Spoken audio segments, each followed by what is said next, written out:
Hello and welcome to World of Tanks. This is going to be a post-battle analysis of a recent game I've had in the Chinese Tier 10 medium tank, the 121. I am platooned up with Little Neffy Jr., who is also in their Chinese medium tank, the 121, and Honey Boo Boo right beside me in their auto-loading French artillery piece, the Batchat 155-58. The map is Stalingrad and we have the north spawn. Now, as we load into the game, one of the first things to take note of is that the enemy team has more heavy tanks than we do. Comparatively, Neffy and I, essentially being the only two active tier 10s on our team, we have the alpha, the penetration, and the rate of fire to trade with these enemy heavy tanks and even their tank destroyers. So while medium tanks on this map tend to favor the 7-8 columns because they are it's a generally more open area, there's more room to move around. Neffy and I are going to want to go into the city, or denser part of the city, along the 2 and 3 columns, where the heavy tanks are, and we can trade well with them. Now, I'm going to move forward, and Neffy is fortunately going to follow me to this rather aggressive forward position, but you're going to see in a moment why it's so strong and why I favor it on this map. It helps especially that we are in the 121, which is not only a fast tank, but it's also got this really nice sloped frontal armor. Other tanks that are quite fast can also take advantage of this position, which is this little pile of rubble. And you'll see for a moment why having that armor angle really helps, as we are going to be able to thwart the entire enemy advance and hold them at bay. Because if you're looking at the mini-map, you see that essentially Neffy and I and this 54 Mod 1 at the moment are going to be the only tanks to defend this flank, while the rest of our team works their way down this part of the map. So rather than dive straight into the enemy advance, we are going to need to hold them and just essentially keep them back. And that is why this position is going to be so strong. Looking up, you see I'm able to move forward and plant a shot into the T-1 E5. Neffy moves forward, and he's able to miss his. And see here that we've already got 5 tanks right here that are going to be focusing on the 2 of us and 2 of us alone. And for one reason or another, they won't flank around on this side, but we are going to be able to hold them at bay, thanks in part because of this rubble. So I put one into the black dog, and Neffy takes a hit in the E5. And we move forward, Neffy plants a shot into the third man, and I plant another into the black dog. And the E5 bounces us. And this is part of why this position is so strong, because the rubble, as you see, has this nice little incline to it, which essentially works well with the incline of the 121's full armor. So what I'm going to try to do is keep this slope, I guess, parallel with the slope of the armor. So that way when a tank like this E5 pokes around, all they're going to see is my angled upper plate. So we take out the black dog and E5 moves around, and that time he sinks one into our cupola. But we're not gonna push forward. We're just gonna sit here and let the one to turn around. Now Neffy and I both plant 2 good shots into this AMX 5120, which is another part of why the 2 121s like this are so strong, because we are able to punish tanks that poke forward to faster than that. You see this FB 422 pokes up and they hit one into his turret ring, and he's going to have a shot at my track, which I'm not too concerned about. I can out-trade the FB 422 with ease as such, and Neffy flubs his shot, but mine holds true, and I'm going to try to keep my hull parallel with the slant of this rubble. So T-34 moves up, I try to hit him in the turret, but he turns at the last moment and I give him the goddamn ring shed instead. And that was a shot from the FE402, and I just fire a shot, see if that would pen, which it doesn't. The spaced armor is too much. And then there's T-5 pokes forward, bounces another shot off of my hull, and I'm just going to be patient here.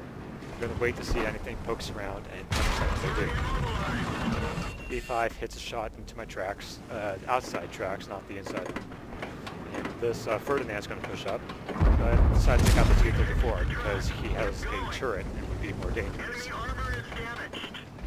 So now I'm going to push forward and just hit the Ferdinand in the upper hole, and Neffy goes in to secure the kill. And now this Ferdinand is blocking the E5, so he won't be able to poke anymore. Now what it comes down to is waiting for him for the E5 to fire, and I can move up and try to plant one end in his hole.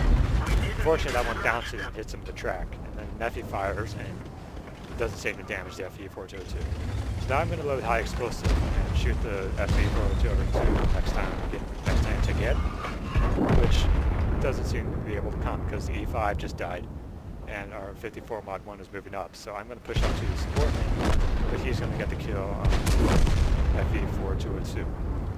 So now I'm going to reload AP, which probably a bad idea right here. I could have shot that high explosive shell to the glorious side of that AMX, probably one-shot him. But at this point, the match is already over. Our teams are up 11 compared to their 6, and while the enemy is pushing into our base, we are pushing to theirs, and we're going to essentially clean up their artillery and then move back around to support. Honey Boo Boo is actually, looks like he's about to shotgun, just shotgun the T-34-2.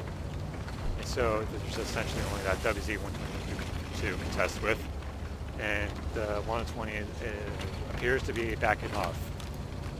The M40, M43 is not back here either, so he is going to be somewhere along the 0 line, probably try to regroup with the WZ-120.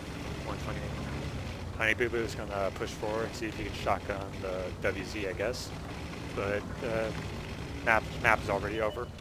It's not fast enough to go in for the extra damage, so I'm going to sit here and get the cap points.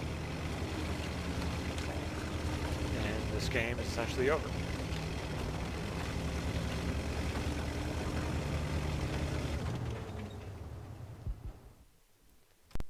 Looking at the post-battle results, there's really nothing impressive here at all. We got a steel wall, 55,000 credits. But the one thing to take note of is that these 6 enemy vehicles here, had Neffy and I not been there to hold them at bay, they would have raffle stomped that 54 mod 1 that went with us, along with Nice 3 later. And they would have been able to go into our base and flank our entire team as we ran into the brunt of the enemy forces. So it was very fortunate that Neffy and I were able to hold these guys off as long as we did. You'll also see that Neffy and I really did help carry our team along with this Bulldog. Must have had a field day along the beach side of the map. And looking at both teams, see that the damage dealt from both sides is fairly evenly distributed amongst the teammates. So both teams were rather competent. Both teams pretty much knew what they were doing. In part, Neffy and I holding this one flank, keeping 6 tanks, taking 6 tanks out of the match essentially by grinding them to a halt, compared to our 4, helped the rest of our team overwhelm their guys, and helped us win the match. We got 1,294 base experience, which I think is fairly decent for a tier 10 for a tier 10 tank. We also got a net profit of 20,000 credits, which, while we were running a premium account, is still fairly decent. And the other thing to take note of is the damage blocked by armor, which is 2,600. We took 16 hits, 6 of them penetrated, 10 of them did not. And I think that really shows the strength of that one position. Well, not just that one position in particular, but using terrain that matches the contours of your vehicle. So numerous times whenever that T-110 E5 would poke out, he would only shoot us in the upper front plate because the angle was essentially parallel to the slope of the cover in front of us. And it's those kind of positions that people need to be on the lookout for to make the most of their tank, of their armor. It's often used. A really good example would be side scraping, where you got the flat of your armor, the flat wall in front of you. But curves can work similarly. You just have to look for the correct armor slope, I guess, in the terrain to match the slope of your armor. And also, the battle was over in 5 minutes, which was actually kind of surprising. It was fairly intense there, but it didn't seem to go. But I guess it seemed to go by longer than it did. And until next time, I guess